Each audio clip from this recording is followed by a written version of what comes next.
Hello students, आज हम Hindi language में पाठ 4 पढ़ेंगे, संयुक्त व्यंजन। हिंदी भाषा में स्वर और व्यंजन के मेल से शब्द बनते हैं। कई बार शब्द बनाते समय दो व्यंजनों को आपस में जोड़ते हैं। ये देखिए, त्रिशूल, मच्छर, पत्ता। इन शब्दों में त्र, चच और तत्, त्र, चच और तत्, इनमें स्वर की जगह व्यंजन का प्रयोग हुआ है। स्वर की जगह व्यंजन का प्रयोग हुआ है। इसमें पहला जो पहला वर्ण है वह स्वर रहित होता है। ये जो पहला वर्ण है वह स्वर रहित होता है, इसके साथ स्वर नहीं होता। और जो दूसरा व्यंजन है वह स्वर सहित होता है, स्वर के साथ होता है। देखिए, त्र, आधा त, हलंत लगा है, जिसको हम आधा मानेंगे। आधा त धन र से क्या बनता है? त्र। चच, आधा च धन आधा छ धन अ से क्या बना? चच। अब यहाँ आधा च जो है यह स्वर रहित है, इसके साथ स्वर नहीं है। ये देखिए, आधा है। धन, आधा छ धन अ। अब ये छ है, इसके साथ अ भी है, यह स्वर के साथ है। ये हो गया चच। इसी तरह तत्, आधा त धन अ। ये त जो आधा त है यह स्वर रहित है और ये स्वर सहित, ये स्वर के साथ होता है। इस तरह पहला जो व्यंजन होता है वह स्वर रहित होगा और दूसरा व्यंजन स्वर के साथ होगा। तो संयुक्त व्यंजन की परिभाषा हो गई, दो व्यंजनों के मेल से बने शब्दों को संयुक्त व्यंजन कहते हैं। दो व्यंजनों के मेल से जो शब्द बनता है उसको हम क्या कहते हैं? संयुक्त व्यंजन। अब आगे हम पढ़ेंगे संयुक्त व्यंजन के प्रकार। संयुक्त व्यंजन के 3 प्रकार होते हैं। पहला, दो जुड़े व्यंजन जिनकी रूप या आकृति बदलना। जब दो व्यंजन जुड़ते हैं तो उनकी रूप और आकृति बदल जाती है।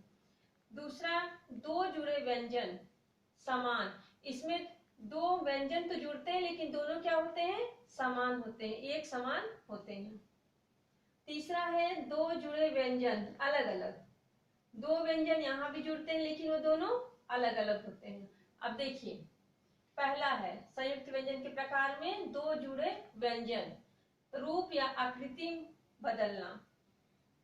जब दो व्यंजन जुड़ते हैं तो उसके रूप बदल जाता है, जो उसका रूप होता है वह बदल जाता है। अब संयुक्त वर्ण,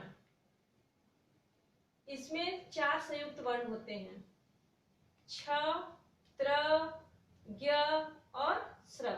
अब देखिए, संयुक्त वर्ण किसको कहते हैं? दो व्यंजनों के मेल से बने शब्दों को संयुक्त व्यंजन कहते हैं। तो यहाँ पर 4 संयुक्त वर्ण हैं, 4 संयुक्त वर्ण हैं, छ, त्र, ज्ञ और स्र। यह दो व्यंजनों से बना है, इसलिए हम इसको संयुक्त व्यंजन कहते हैं या संयुक्त वर्ण कहते हैं। अब देखिए, ये छ किससे बना है?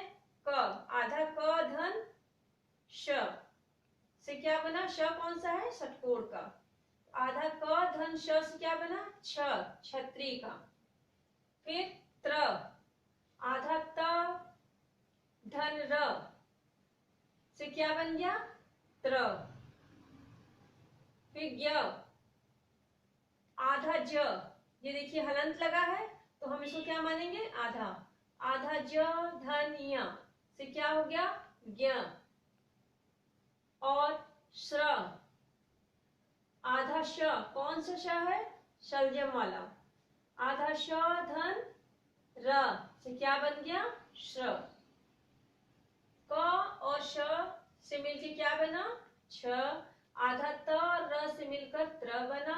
आधा ज और य से मिलकर ज्ञ बना और आधा श और र से मिलकर श्र बना। अब देखिए, इनसे बनने वाले जो शब्द होते हैं, छ से बनने वाले शब्द हैं कक्षा, पक्षी। अब देखिए, त्र से बनने वाले शब्द हैं पत्र, वस्त्र। वस्त्र। ज्ञ, ज्ञ से बनने वाले शब्द हैं ज्ञान, ज्ञानी।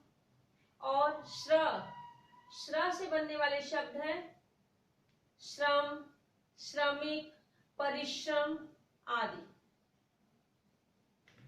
अब दूसरा देखते हैं, इसके दूसरा प्रकार। दो जुड़े व्यंजन समान। दो व्यंजन तो जुड़ते हैं लेकिन वो दोनों क्या होते हैं, समान होते हैं, अर्थात उनको दो बार लिखा जाता है। जैसे मक्का, इसमें जो मक्का है आधा क और क से क्या हो गया कक, ये दो बार लिखे गए हैं। एक ही वर्ण है उसको दो बार लिखा गया, एक बार आधा लिखा गया और एक बार पूरा लिखा गया है। तो आधा जो लिखा गया है उसके नीचे देखिए हलंत है, जिसका मतलब हो गया आधा, यह स्वर रहित है।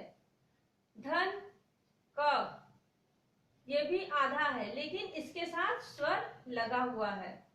तो आधा क धन, आधा क धन अ, इस क के साथ स्वर है, ये पूरा का हो जाएगा। तो हो गया आपका कक। इससे बनने वाला शब्द क्या हो गया, मक्का।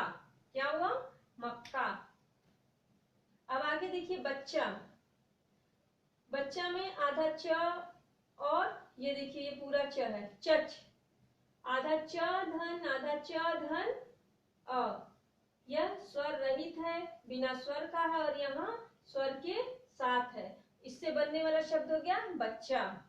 बल्ला, लल, आधा ल धन, आधा ल धन अ, इसमें भी जो पहला व्यंजन है वह स्वर रहित है और दूसरा स्वर के साथ है। अब इसके तीसरा प्रकार है दो जुड़े व्यंजन अलग अलग। दो व्यंजन तो जुड़ते हैं लेकिन दोनों अलग अलग होते हैं। जैसे मक्खी, आधा क और ख मक, मक्खी। आधा क और ख कख। आधा क धन, आधा ख धन अ, इसमें भी जो पहला व्यंजन है वह स्वर के बिना होगा, स्वर रहित होगा और दूसरा व्यंजन स्वर के साथ होगा। पुस्तक, इस, आधा स और त, तो आधा स धन, आधा त धन अ, यह स्वर के बिना है, स्वर रहित है और यह स्वर के साथ है। इस तरह हम लोग अब क्या पढ़े, संयुक्त व्यंजन किसे कहते हैं और उसके प्रकार। पहले में दो जुड़े व्यंजन, रूप और आकृति इसकी बदल जाती है, जैसे क और श मिलके छ बन गया। यह चार संयुक्त वर्ण होते हैं, छ, त्र, ज्ञ और श्र। दूसरे में दो व्यंजन तो जुड़ते हैं लेकिन दोनों समान होते हैं, एक ही व्यंजन को दो बार लिखा जाता है। और तीसरे प्रकार में दो व्यंजन जुड़ते हैं लेकिन दोनों व्यंजन अलग अलग होते हैं। यहीं पर आपका एक चैप्टर कंप्लीट होता है।